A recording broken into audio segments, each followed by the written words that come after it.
Hello, this is my review for Married to Medicine, Season 7, Episode 5.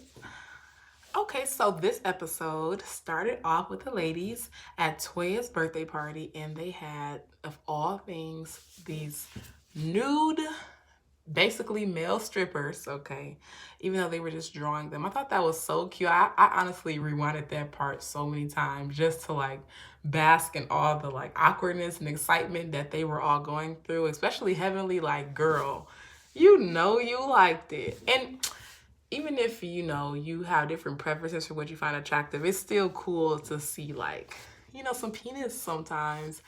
I remember I went to a male review, which is a male strip club, with my friends for the very first time. And to my surprise, I thoroughly enjoyed it.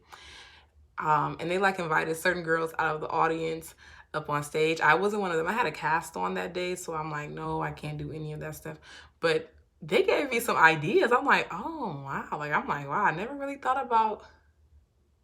Okay, I guess I shouldn't get into that, but they gave me some ideas based on some of the things they were doing with my friends and the other women in the audience. And I definitely would have attended again, except for when we did try to go back to this particular club. It was like a random Saturday and it was closed. But based upon how it was the day that we did go, it wasn't a lot of women in there. And women are not really big on like throwing their money out and buying drinks. I think we bought one drink. So I'm sure they probably weren't making a lot of money, even though the men were great and they did a good job. So anyway, so that's what happened with that. Going forward, they also showed Buffy and Toya got into an argument, following up with the stuff from last week with Jocelyn Hernandez. That was just staged and contrived, y'all. I didn't even understand why she was on the show. I am adamant about defending Married to Medicine and other Bravo series in comparison to some of the VH1 series. I'm one of those people who indulges in reality TV, but I find that many of the people I am around in my everyday life and in my profession are like, they look at reality TV as like guilty pleasures, which I'm kind of like, what do I need to feel guilty about? Like, I almost get defensive of the ladies on some of the shows, especially Housewives of Atlanta, because I really look up to them in a lot of different ways. I know what stuff to take and what stuff to leave sometimes. But at the end of the day, a lot of them are like old enough to be my mom. Like, they have kids my age. And so I do kind of look up to them. That's a whole nother story. So I do feel like I like their lifestyles. And a lot of them have overcome extreme odds and they're entrepreneurs, they're successful. And when you look at other shows, maybe sometimes like the Love and Hip Hop shows, it's more of a mix, and they're not as classy. But especially Married to Medicine, like Love and Hip Hop and some of the things that Jocelyn Hernandez has engaged in is extremely different than these people who are the wives of doctors and actually are doctors. Like, the standards are totally different of what they're able to get away with in their profession, period. And most of the things that Jocelyn has done, if she was a physician, she would have lost her license. No disrespect to Jocelyn, but she doesn't belong on Married to Medicine. I thought that argument was staged. I think Toya trying to carry that beef on with Buffy was a little bit extra, because she was already at the party. It probably was something that producers, or they just, sometimes I don't think the producers have to plant seeds. I think they know they're on a show, so they have to act out, so they just do. So I think it was a thing where Toya just was like, let us bring this up again, but they don't need to argue about it. And Buffy, what I have seen over the years from various reality TV shows, don't come giving too much at once, because that's how you end up most definitely not on the next season. We don't know you, and we do not want you to come and go in on the cast members that we have grown to love and know so well. You are not seasoned enough to come in going off on people. So that kind of was annoying me, because I'm like, girl, you did have somebody going off on her at your party, somebody that you're calling friends, which is weird that you're even friends with her. It's just unusual that you would call her a friend. It's unusual to me, okay? It's just my thoughts on that. Anyhow, so next thing with Toya and Eugene, they're getting ready to move into their new house, and Toya's like panicking and frantic. I understand what she's saying, because they have invested a lot in this house. But I do think that if they were going to be doing this move and rushing. They should have kind of had it planned ahead of time and kind of planned in the event that they did have to live somewhere temporarily and make arrangements with a family member or, some sort of, they should have made better arrangements and planned to have the house decorated and finished, because Toya was just like freaking out about it. I mean, it was cute that the kids just instantly wanted to go to the pool, and Eugene was, I was kind of feeling for Eugene when I seen how Toya was acting. What else happened in this episode? Contessa and her husband. So Contessa finally quit. Well, she didn't finally quit, but she ended up quitting school to be home with Scott and the kids. I think that was a little dramatic, being a person who is in school. So I'm kind of like, so did you do it before the refund period, or did you just forfeit your money? And I think I've heard another review or bring it up, like, why exactly do you need to go to school far away? Can't you go to a school in the area? Like, are you going to keep some of the credits? Like, how many classes and exams did you take before you dropped? So we will see. Hopefully she can get her money back. And she did it before the refund period had passed, which means that if she dropped it for a certain date, she can get all of her money back and wouldn't have any negative scores on her transcript. You can see that I could see a little glisten in Scott's eye that he was happy about it. I don't know. Go watch it back. You can see he was a little like relieved or something, like he got his way.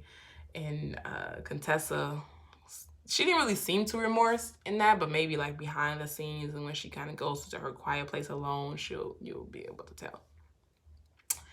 Also, Dr. Heavenly did not tell Dr. Damon about the strip guy. So I'm looking forward to see if they have any type of conversation on camera with them disagreeing about it. I think that they will have something more so behind scenes for sure.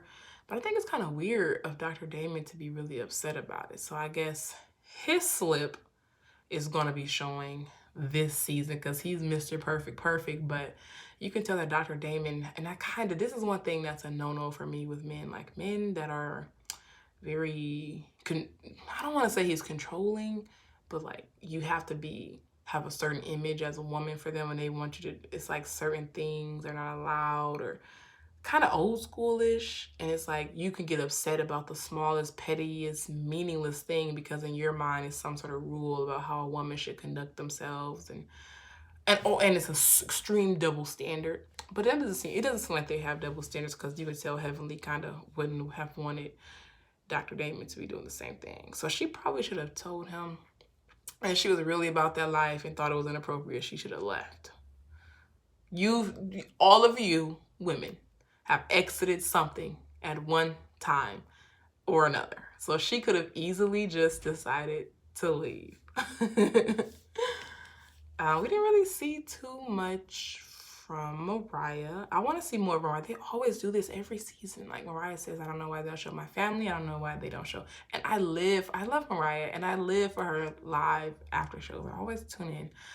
Oh, Quad, talking about the divorce. I'm with Heavenly. I'm tired of it. Don't want to hear it. And not that I go back and forth with Quad, but then I had to realize that I'm kind of like Quad. I don't want anybody in my business at all. And I kind of get an attitude about it. Like, it can be the smallest thing. Like, they can be not trying to be in my business. And if my business somehow got exposed, I don't want them to know. I can get mad because someone's asking about, I don't want people to know my grades. I don't want you to worry about how I'm doing in this area. It's like, don't ask. It's not your business, because I don't trust you with information about me that is vulnerable unless you're close to me. So I'm going to sneeze. So I probably need to tone it down some, but I had to really think about it because I found myself lately like, they need to mind their own business. Like, I don't want people in my business a lot.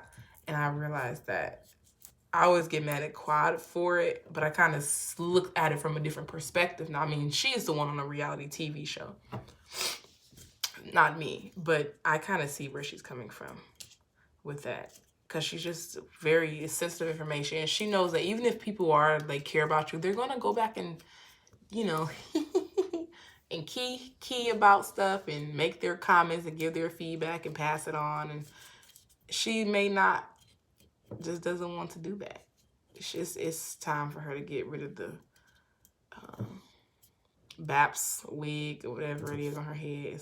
It does age. It definitely ages her. But like, she's trying new things. I'm trying to try a new hairstyle. I've been wearing this hairstyle for years. I'm ready for something else. So I applaud her for being daring and being brave. Who else do we have that we need to review? Dr. Jackie. I didn't make a review for the last one, but her in that house. Like, Curtis, what are you buying? It's like, no, I ain't gonna say that. Because I do think that you just gotta play along. Because Curtis has some sort of involvement in the family, in the house, and it's their money together. If I marry someone and they happen to not be a physician, it is not in my... I don't even want it to be in the back of my mind that I'm like, what do you buy? Or all the money's mine. Like, I would like for us to have something that transcends that. And I would kind of like to be more like a lightweight handle the situation how Todd and Candy do. Of course, I think I'll have a husband before I'm like multi-millionaire like Candy. You know, I'm pretty sure I can become multi-millionaire, but I think I'll be married for that. And the point I'm trying to make is like Todd and Candy opened up the old lady gang restaurants together, you know? So I'm looking for someone to build with. And if it's like I'm the doctor and I make money because I have to be at work, and like you make sure our money is invested properly, and you make sure our money is multiplying on top of whatever you do for work, and then we end up having different streams of income that could be different forms of businesses that we run. Years down the line, both of us are wealthy, and I have no place to say that, you know, I make more or I'm more entitled to any say-so with the money, because we have both intertwined all that we are and all that we have financially. But it was kind of cute how he was trying to say he wants to. Really? The light just changed. Yeah, so I mean, I think on that note, I'm going to conclude it. It was a fun episode. I'm looking forward to seeing what's happening in the next episode. I'm so mad that the light just cut off. It's only because I didn't have it plugged up properly. Thanks for tuning in.